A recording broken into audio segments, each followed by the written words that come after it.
Well, he was a former U.S. representative and Arkansan who served for 7 terms in Congress, and he passed away at the age of 80 today. He is best known for his advocacy for farmers in rural Arkansas, for his work ethic, and of course, his humor. Thanks so much for joining us for Fox 16 News at 9. I'm Jessica Rank. And I'm Gary Burton Jr. Our Riley Birdwell sat down with the man who worked under Marion Barry. And Riley, I know today many people say that he's a great man, so I know it must be a very emotional time. Yeah, that's right, Gary. I spoke with Gabe Holstrom, who says today has been really hard. Gabe says his first job out of college was actually traveling the state with him, and today he has been recounting all of the stories and memories that they share. Great, thank you so much. It's just magic that we caught in a bottle, and we're just all feel very blessed to have been a part of that experience and being able to work for him. An Arkansan, a politician, and a public servant. He taught me and so many other staffers so much about politics and so much about life and so much about this great state. They are memories that will last forever for Gabe Holstrom as he remembers his dear friend Marion Barry. The congressman lost his battle with a long-term illness Friday. He was 80 years old. You know it's coming. You know he's not going to be in pain anymore, but it's still hard to see. Still hard to hear. Holstrom worked under Congressman Barry right out of college, traveling the state, making memories to last a lifetime. I remember, he and I were on the road together for 5 weeks straight one August, and I decided to keep track. And I think if I remember, we had barbecue 35 times and catfish about 28 times in that stretch. As Gabe remembers the life and legacy of being able to work under Congressman Barry, he says he was a one-of-a-kind, old-school politician. He really was the last of an era of these kind of old-school politicians that doesn't exist. Love the Delta, love the state.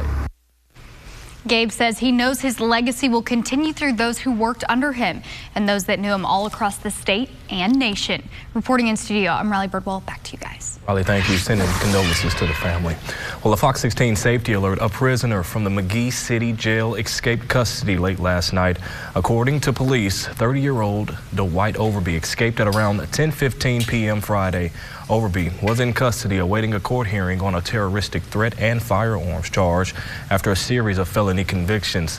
Anyone with information is encouraged to contact the McGee Police Department at 870-222-3636. And remember, callers may remain anonymous.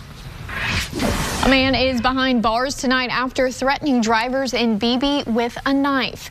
Beebe police say they have arrested David Johnson for kidnapping and second-degree battery. Officers were called out to the Circle K gas station on Highway 64 around 7:15 Thursday morning. Witnesses say Johnson jumped into a car, threatening the driver, telling him to, quote, "drive or I'll kill you." Police say the driver was stabbed before getting out and then calling police. The victim, though, is said to have non-life-threatening injuries. Now from the Arkansas Storm Team. Weather to plan your day with meteorologist Juliana Collin. We had just beautiful weather across the state today. Overall sunny skies, a little bit of some cloud cover here and there, and some very mild temperatures. We only made it to 80 degrees in the capital city. That's actually a little bit below average for this time of year. Usual high temperature is 82 degrees, and we started off our morning at 61 degrees. Now across satellite, you can see just a few thin high clouds out there for this evening. That's how things will stay as we move towards the overnight hours. Just a few clouds out there. So tomorrow morning, starting off similar to this morning, maybe just a few degrees cooler. We'll be in the 50s as you step out the door and start your Sunday. Temperatures very similar. Upper 70s, just about 80 for your Sunday afternoon with a mix of sun and clouds. But that warmer weather is on the way as we move towards next week, and some slight rain chances. We'll talk about that in my full forecast coming up. Back to you. All right, thanks, Juliana. Well, the games have come to a close for the 2023 Arkansas Special Olympics, but it was a great event, Peter, even greater competition. Absolutely. 1,500 athletes suited up at Harding University in Searcy, a weekend full of fun. Fox 16 photojournalist Stephen Goodall shares some of the sights and sounds from the event. My name is Carly Pratchard. My age is 31, and I am a powerlifter. Attention, stand up. Right foot, left foot. The first event that we do is squat. Let's go. Up. The second event is bench. Press. Rock. third event is deadlift.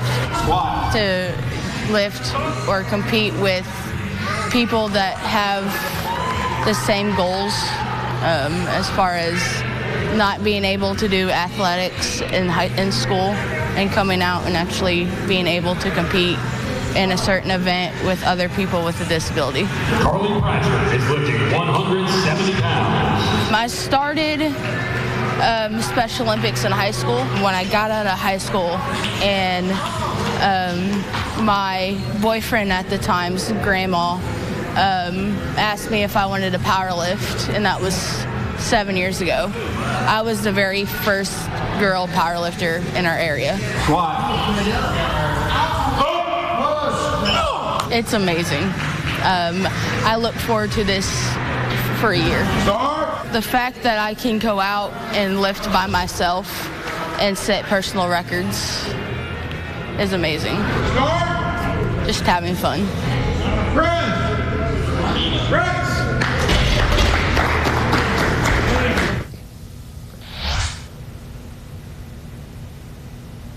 Are sure and secure in the now more than 40 years of knowing and working with the person after whom this school, this fine school, is named. Well, that was former United States Transportation Secretary Rodney Slater. He delivered the commencement address to the Clinton School of Public Service graduates this afternoon. Rodney Slater served in President Clinton's cabinet from 1997 until 2001. This is the 17th graduating class from the Clinton School, with graduates receiving a master's degree in public service.